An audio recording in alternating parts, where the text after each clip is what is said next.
Steam பண்ணுறதுக்கு 5000 கோடியா? அதுவும் வெறும் 2 வருஷத்துக்கு.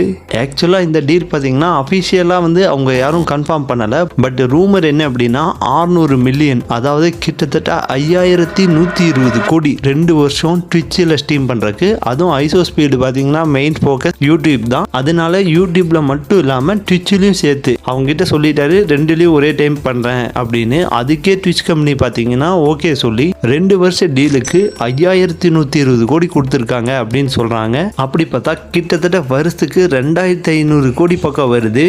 ஆவரேஜ் மாதம் பார்த்தீங்கன்னா 200 கோடி பக்கம் வருது ஸ்டீம் பண்ணுறதுக்கு. அப்பா, இது வரைக்கும் யாருமே இவ்வளோ பெரிய அமௌண்ட் ஒரு ஸ்டீமிங்காலேருந்து சம்பாதிச்சதில்லை. பட் இது அஃபிஷியலாக கன்ஃபார்மாக என்னங்கிறது தெரியல. கான்ட்ராக்ட் கொடுத்துருக்கிறதும் ட்விட்சில் அவர் ஸ்டீம் பண்ணுறதும் உண்மையாயிடுச்சு. பட் அதோட வேல்யூ தெரியல. ஆனால் இந்த 600 மில்லியன் அப்படிங்கிறது தான் நிறையா பேஜில் சொல்லியிருக்காங்க. நீங்கள் என்ன நினைக்கிறீங்கிறது கமெண்ட் செக்ஷனில் சொல்லுங்கள். ஒரு மாதம் ஸ்டீம் பண்ணுறதுக்கு 200 கோடி கொடுப்பாங்களா ட்விட்ச் கம்பெனி? இது அவங்களுக்கு ப்ராஃபிட்டபுளாக போய் முடியுமா இல்லை தப்பான சாய்ஸா அப்படிங்கிறத கமெண்ட் செக்ஷனில் சொல்லுங்கள். இதே மாதிரி இன்ட்ரெஸ்டிங் வீடியோக்கு 2T TV தமிழ் சேனலை மறக்காமல் சப்ஸ்கிரைப் பண்ணிக்கோங்க. அப்படியே அந்த பெல் ஐக்கானையும் கிளிக் பண்ணிக்கோங்க. தேங்க்யூ.